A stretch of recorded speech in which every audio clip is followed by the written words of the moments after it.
आप देख रहे हैं सरकार। 2012 में अखिलेश यादव की मेहनत ने समाजवादी पार्टी के लिए सत्ता के द्वार खोल दिया।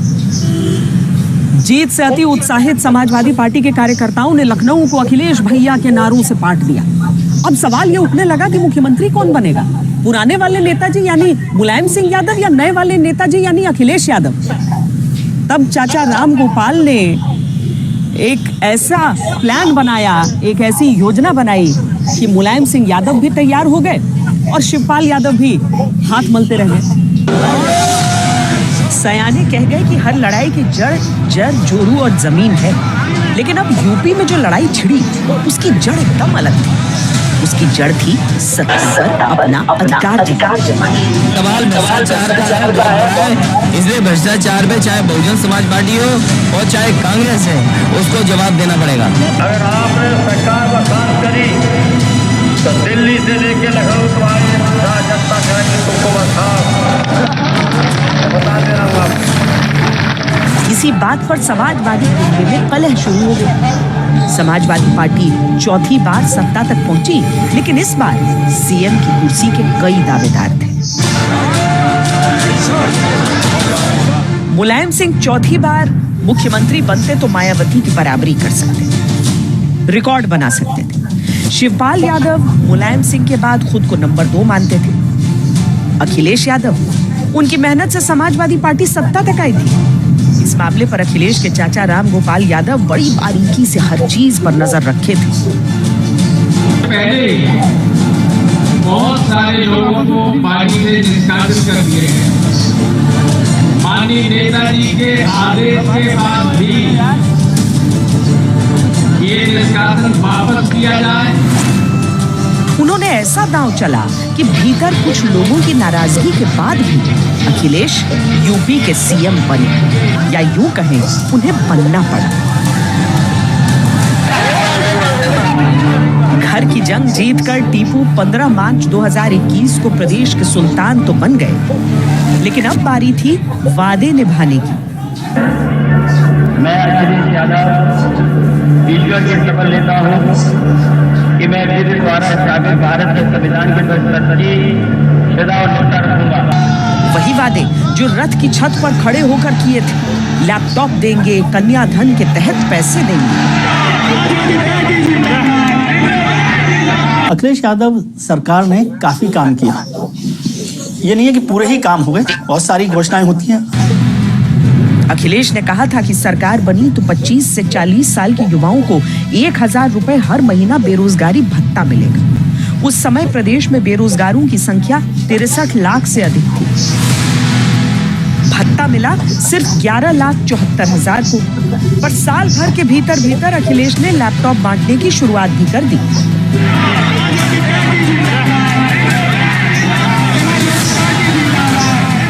कहावत है कि राजनीति में फैसले लेना ही किसी नेता की ताकत दिखाता है, लेकिन फैसलों के मामले में चर्चा यही रही कि उत्तर प्रदेश में 4.5 मुख्यमंत्री काम कर रहे हैं।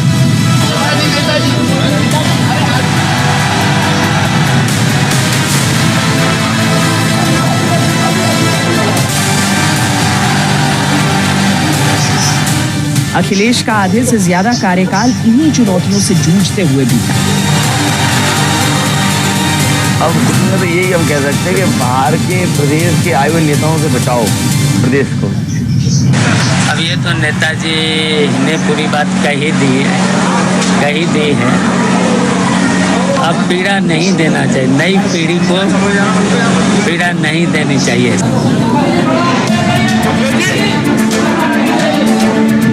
सबसे बड़ी चुनौती आई 2013 के अंत में।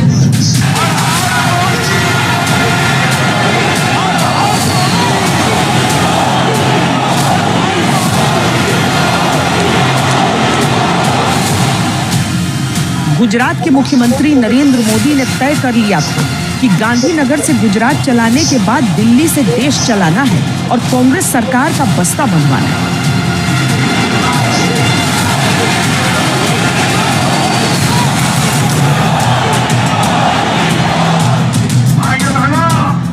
देश को जोड़ने वाली राजनीति चाहिए। भाई से भाई को जोड़े, संप्रदायों को जोड़े,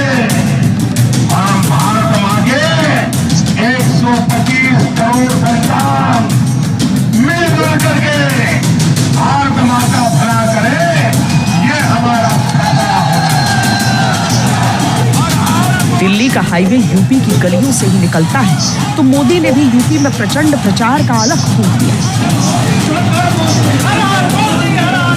आज यहाँ आने के बाद लगता है कि न मुझे किसी ने भेजा है, न मैं यहाँ आया हूँ, मुझे तो माँ गंगा ने बुलाया है।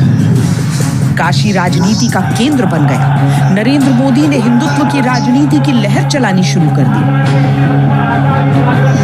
अखिलेश यादव के सामने चुनौती थी 2014 के लोकसभा चुनाव में अपना करिश्मा दिखाने की।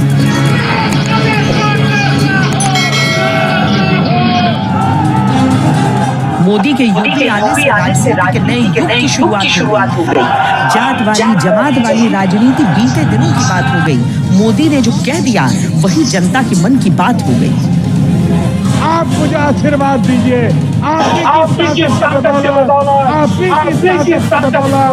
देश के देने वाला है, ये देश ईमानदारी के रास्ते पर चलने वाला है। ये नई चुनौती बनकर उभरी कि उनके अपने प्रदेश में वाराणसी जैसा महत्वपूर्ण धार्मिक और सांस्कृतिक चेतना का शहर अब उत्तर प्रदेश का एक केवल मात्र शहर ही नहीं बल्कि देश के प्रधानमंत्री का चुनावी क्षेत्र बन गया था। 2014 के चुनाव में प्रदेश की सरकार में बैठी समाजवादी पार्टी सिर्फ 5 लोकसभा सीटें ही जीत पाई। मोदी की लहर अखिलेश के जादू पर कहर बनकर टूटी।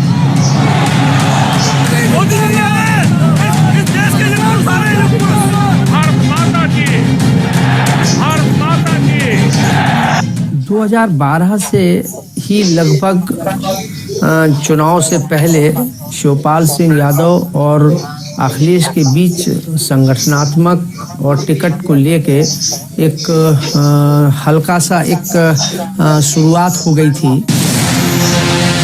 अगला विधानसभा चुनाव 3 साल से भी कम दूरी पर था और अखिलेश के कुंबे में कलह के मंच सजने लगे।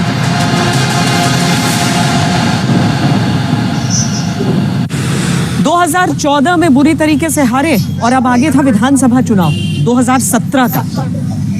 अखिलेश यादव ने अपने सरकार की परियोजनाओं को लोगों के सामने रखना शुरू कर दिया। आगरा लखनऊ एक्सप्रेसवे दिखाया, पुलिस और एम्बुलेंस का आधुनिकीकरण दिखाया। लेकिन समाजवादी कुनबा जो था वो अपनी कलह के दलदल में फंसा हुआ था।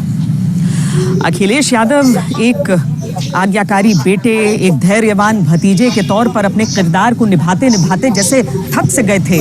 उन्होंने ठान लिया कि अब पार्टी में सबसे शक्तिशाली नेता बनना है।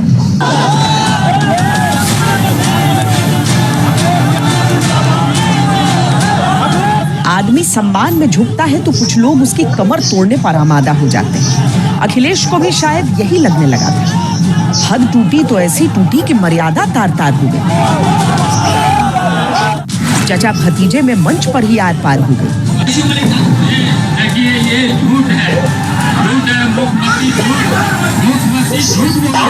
कहावत है कि बासी कड़ी में बाल आए अपना ही पूछता है। चाचा शिवपाल तेवर में आए तो युवा अखिलेश भड़क गए।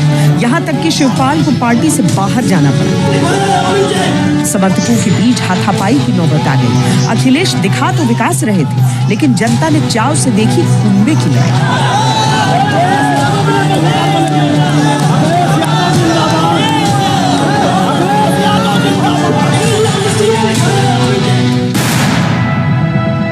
हर फैसले के लिए चाचा और पिता के आदेश का इंतजार करते थे, लेकिन कलह के बाद अखिलेश बदल गए। चाचा को पार्टी से निकाला, पिता को राष्ट्रीय अध्यक्ष पद से हटा दिया।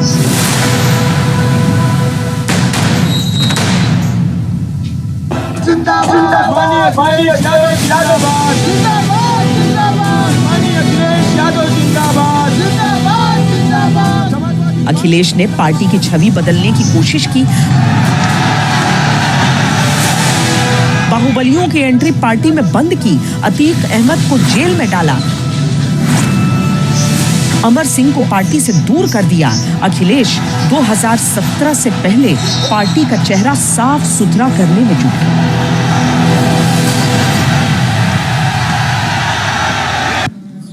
याद होगा आपको कि जब डीपी यादव जो पश्चिमी उत्तर प्रदेश के बड़े बाहुबली नेता हैं, पहले मुलायम सिंह जी के भी साथ रहे,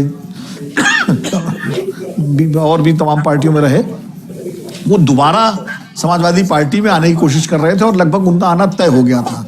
और ये खबर जैसे छपी उसके तुरंत बाद अखिलेश यादव जी ने एक बयान दिया कि डीपी यादव जैसे नेताओं की, जैसे लोगों की समाजवादी पार्टी में कोई जगह नहीं है। अखिलेश ने विद्रोह किया तो बाकी सारे दिग्गज धाराशायी होते गए। उन्हें सबसे ज्यादा ताकत तब मिली जब चुनाव आयोग में उनके धड़े को जीत मिल गई। परिवार समेत पार्टी में छिड़ी इस लड़ाई में एक तरफ अखिलेश, रामगोपाल तो दूसरी तरफ मुलायम, शिवपाल और अमर सिंह जैसे नेता थे। इस खेमे पर जीत ने अखिलेश की छवि को बदल दिया। अखिलेश यादव ने घर जीत लिया, पार्टी जीत ली, लेकिन अब राज्य फिर से जीतने की बारी थी। और अब उनके सामने पारंपरिक रणनीति वाली मायावती नहीं थी, बल्कि सियासत में आधुनिक रणनीति वाले नरेंद्र मोदी थे। अखिलेश यादव ने कैसे की तैयारी?